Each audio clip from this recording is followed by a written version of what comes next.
a couple months back, or like I usually like bring it up here and there, but I was speaking about waking up our ancestral bloodline, right? And so what I thought I did was I thought I healed, and then like that hand like brought like a light or something, and that's when your ancestors come in, right? And so what I'm learning is through my journey, through my healing journey, because this doesn't stop, we continue to heal. And a lot of the things that we go through, our ancestors also went through it, right?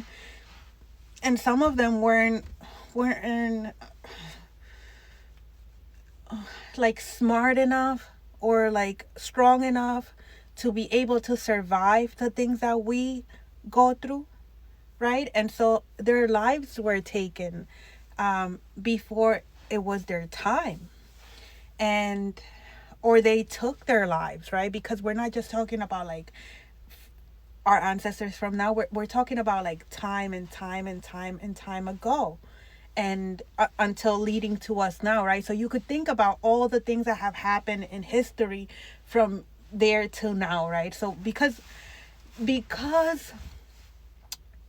we are being distracted with so much, nobody has time to think about these things. Nobody has time to think about how what great great great great great great great great great grandmother went through is affecting us today, right?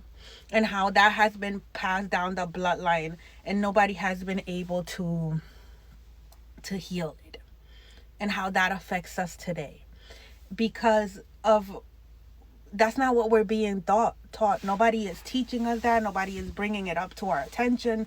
Nobody is saying, well, maybe this has been going on since such and so. My mama had that problem, my grandma had the problem, my great grandmother had that problem, and now you have that problem. That we don't look at it like that. Sometimes we even glorify those bad habits that we carry on, right? And then they become bigger things.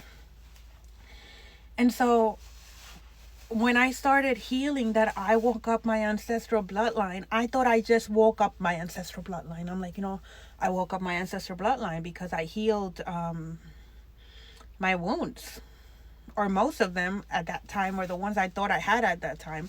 I thought I just woke them up. But in reality, what I did was I freed them. I freed them from, because the things that I was going through, those wounds that I had, they also had. And because I healed those wounds, that meant that had a ripple effect on them. And so they healed those wounds too. And so now they were free. They were able to go into the light, right? And become angels to guide and support you, or support me. So that's why, like, I speak a lot on like my ancestors. I'm like, I'm highly guided. Like, I am highly guided. I'm highly guided and protected, like in the physical and spiritual realm. Like, for example, those of you that watch me that have been like, sending me spiritual attack, like, if you would like to put in the comments, yeah, she's highly protected. That's how highly protected I am. I'm very, very, very highly protected. And it's not for me to brag. It's just the reality of it, that when we do the work, when we heal, it's not that we just wake up our bloodline. We wake up the bloodline that was already healed, right? They're like, those are the ones that were assigned to like help us and heal us and guide us, right? But then we also go ahead and we free those ancestors that were stuck in between realms, that were not able to ascend to their highest good because of the things that they did in this earthly realm, or the things that they were not able to heal from, but you decided to heal from. So now they're free. So now you have a bigger spirit team to help you heal.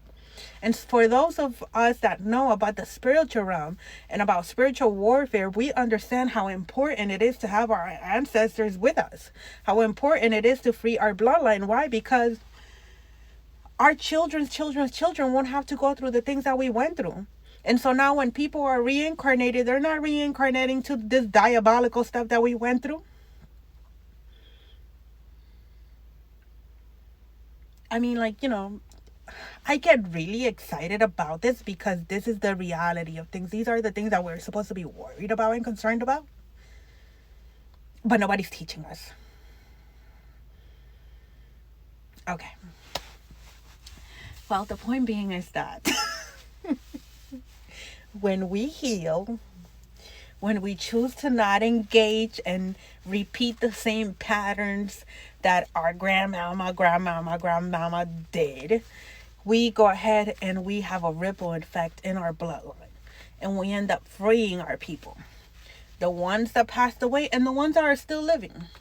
Because just like in the Bible, when Moses was like, leading the captives out of Egypt and they wanted to go back, the same thing happens with the people in our bloodline here in the earthly realm. They'll do anything to stop you from ascending, from moving forward, from becoming their high. Like, how you have a higher self, right? Like I could say, like, I had a conversation with my higher self, whatever that is that you subscribe to, right? Your higher self, the most high God, like the best version of yourself. Let's use that example, right?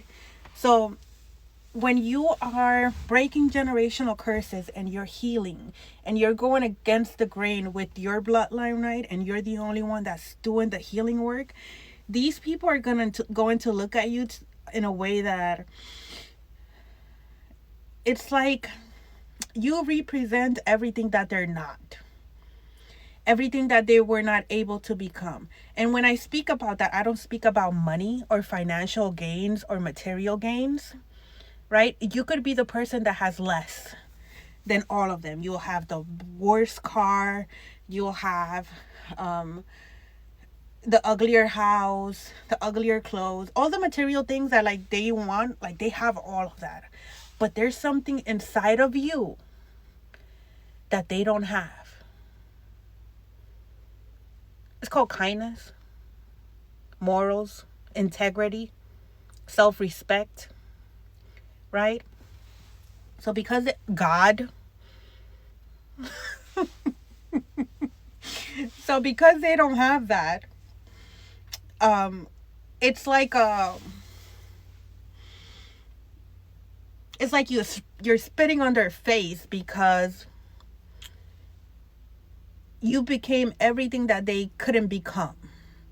So they're still out here indulging in things that no longer benefit them, doing evil and diabolical things. And you're basically out here being the best version of yourself with less. And you didn't have to sell your soul for it. You didn't have to compromise your integrity. You're connected with God. You have a relationship with God. And then that's what they want the most. They want that relationship with God, but they want to be diabolical.